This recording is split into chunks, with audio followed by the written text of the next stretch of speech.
Bueno, oso pozik nago, Z klasifikazioekin, azkenean urte asko izan dira honen atzetikan, txikitatik egiten amets bat izan da, eta ja lortzia ez dakit, askatasun asko emateit, azkenengo urte hauetan oso gertu egon naiz klasifikazioekin eta urte gogorrak izan dira, eta ja lortzia ez dakit, postasun asko emateit.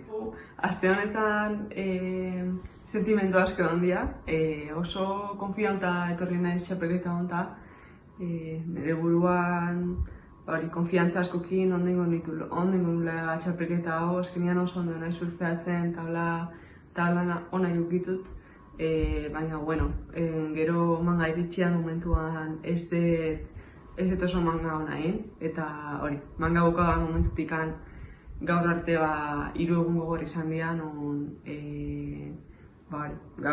nire burutik gauza txar asko pasadia, eszenario txarrenak pasadia nire burutik nune nintzen klasifikatzen eta eszenizio guztiak pasaite ziren, baina, azkenian dena ondo datea da, klasifikatu naiz gaur eta postasun askokin hartzetau eta gogo askokin.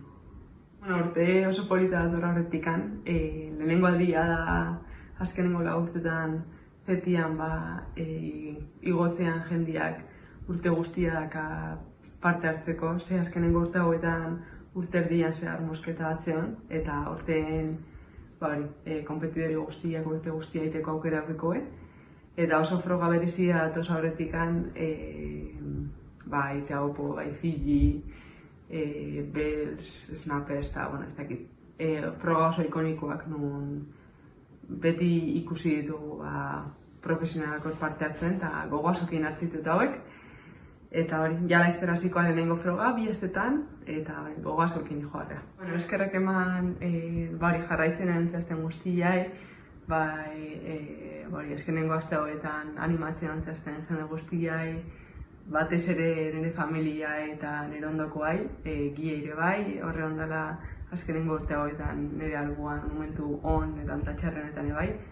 Eta oain disfrutatzea getitzea eta dena ematia lehenengo txapelketan beltzen.